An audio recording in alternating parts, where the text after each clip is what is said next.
Nomination President, Mr. Shelly. Thank you very much, Mr. Speaker, Johnny Nays, Chief Justice Herb Yazzie, Vice President Jim, fellow colleagues of the 22nd Navajo Nation Council, relatives and honored guests, Yate Hashinat, the Neshike. First and foremost, I want to honor the sacred duties of our warriors, our veterans, and acknowledge the sacrifice of mothers and fathers who watched them depart. We honor the memories of our Navajo code talkers who have passed this year. Marine Private, First Class Johnny Alford, Marine Corporal Joe Silversmith, and Marine Corporal Lloyd Oliver.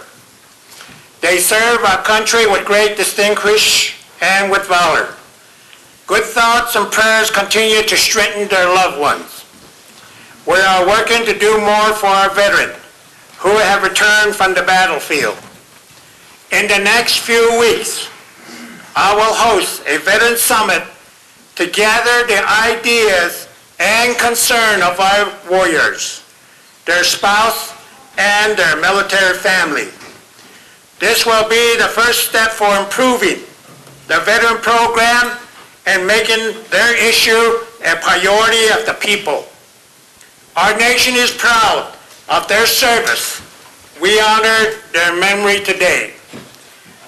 The Navajo Code Talker Museum and Veteran Center has my support. I ask the Honorable Representative of the Navajo Nation Council to stand with me to complete this most worthy project. Wouldn't it be a great day for Mr. Chester Naz to witness the opening of this grand building, as he is the last Navajo Code Talker of the original 29 Navajo Code Talker who developed the Unbreakable Code in Camp Pendleton. Before I begin, allow me to introduce my wife of 46 years and our First Lady, Martha Shelly. I am grateful for her role in my life.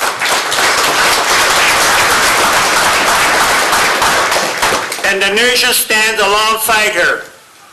As we honor National Child Abuse Prevention Month, she is also continued to be an active volunteer, visiting elementary school to promote early childhood reading, and will soon join Let's Move initiative with United States First Lady Michelle Obama to promote healthier eating and bring awareness to child obesity. Martha's main goal is to promote harmony in our family and to encourage positive reinforcement of our children who needs your love and support.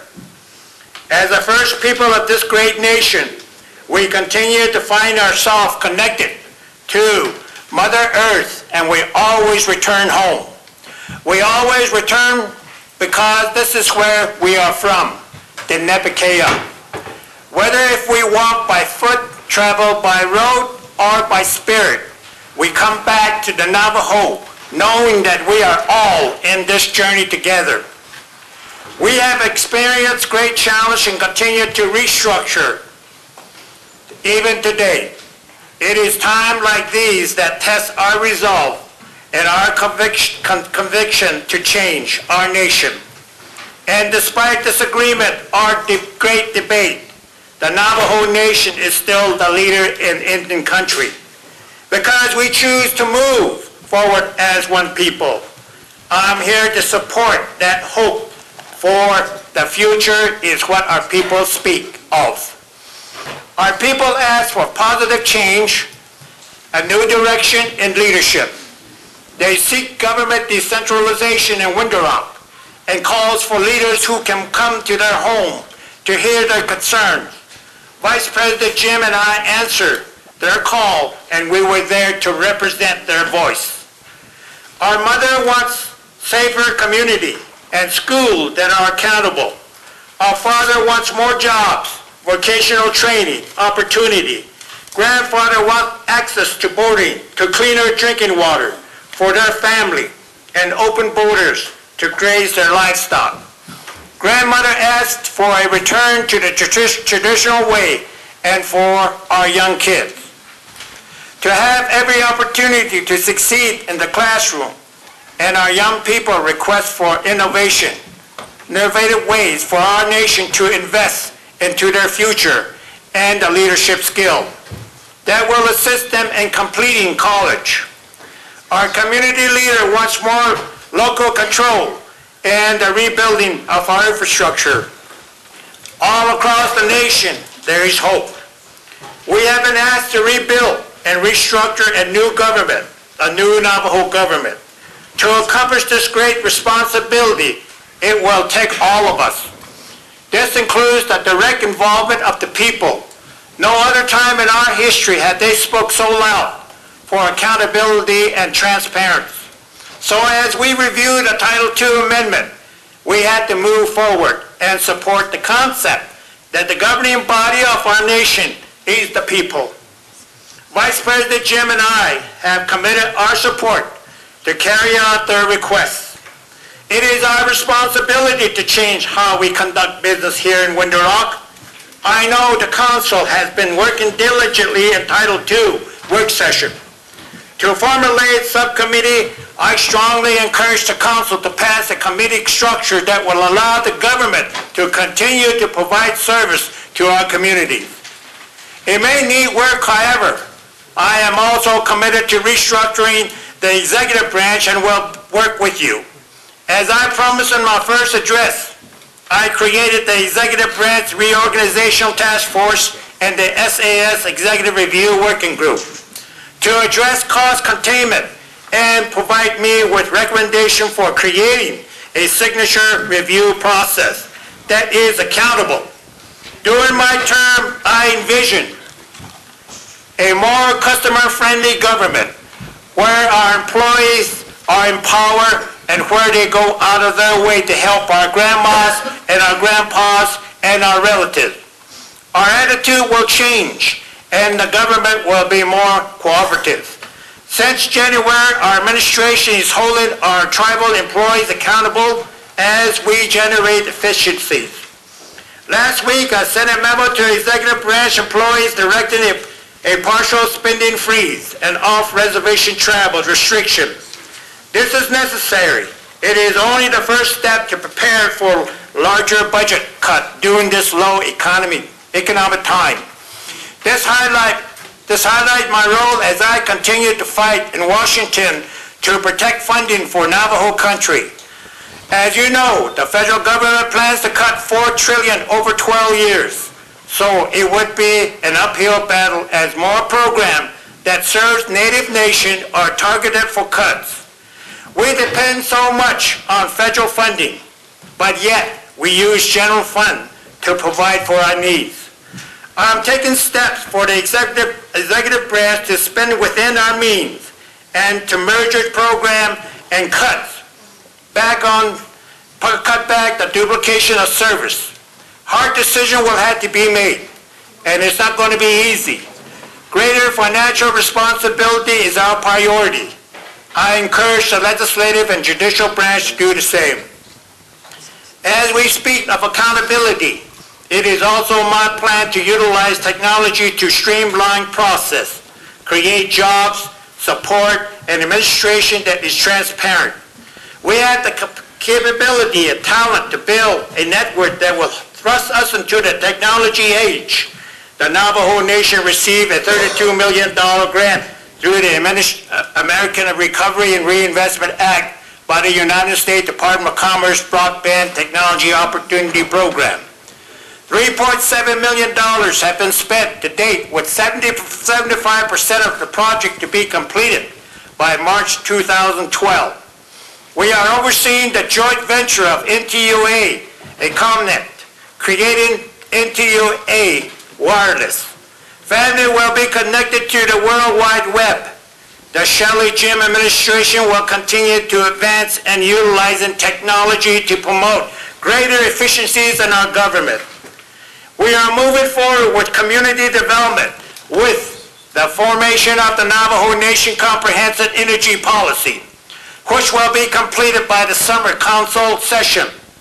To ensure due diligence when observing potential energy endeavor, I have created the Energy Advisory Committee.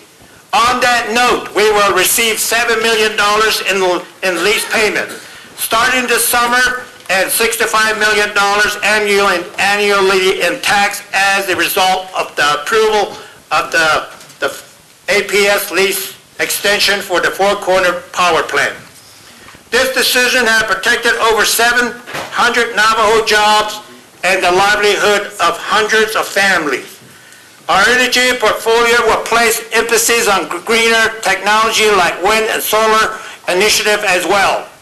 Through our attendance as President and Vice President, our concentration will be the strengthening of the livelihood of our Navajo working class. This includes 3 focus areas: the development of our internal infrastructure conceptions of a business-friendly environment, and establishing global partnership. We will continue to strive to build our nation highway and roads and connect new water line, large water development system, and utilizing a utility.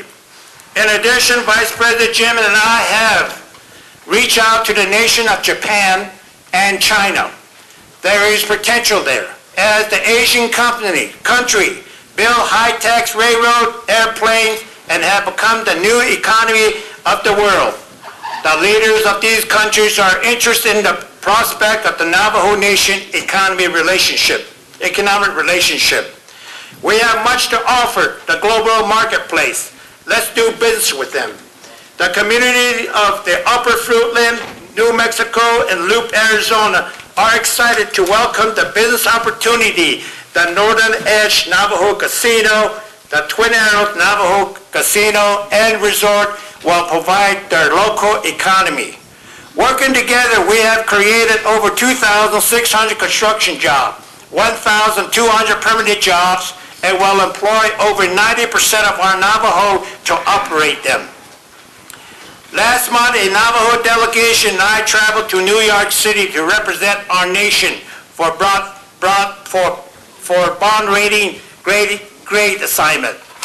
Our economic potential is great, and I am proud to report that the Navajo Nation received an A grade rating. This assessment will allow us to engage in bond financing opportunity. Interest rate will go down, building can be constructed at a lower cost, and Navajo money will stretch further. This is the economic prosperity I continue to talk about. Government cannot solve all our problems. It can only help create a better quality of life. Our role is to help create a more business-friendly environment. It is not a government's business to run business. The Navajo Nation is about pioneering new ideas and with a strong and healthier people surrounded by rich and life-giving land. We will continue to thrust a great nation into prosperous time. Hard decisions have to be made, and our people seek confidence in our government and their government. We will restore harmony, and I cannot do this alone. As your president, I'm asking you to help me lead our nation. The Navajo spirit that has sustained us life on and you, the people. I'd like to also say we had a public hearing with the business people. I'm very proud to say the business people have created a newly established first ever Navajo Chambers of Commerce. This group formation is the result of the Navajo President's Business Roundtable last week. Can you stand up, the business people that help form the commercial department? There they are behind you.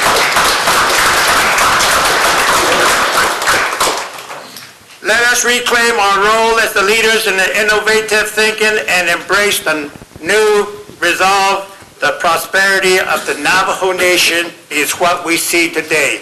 Thank you very much.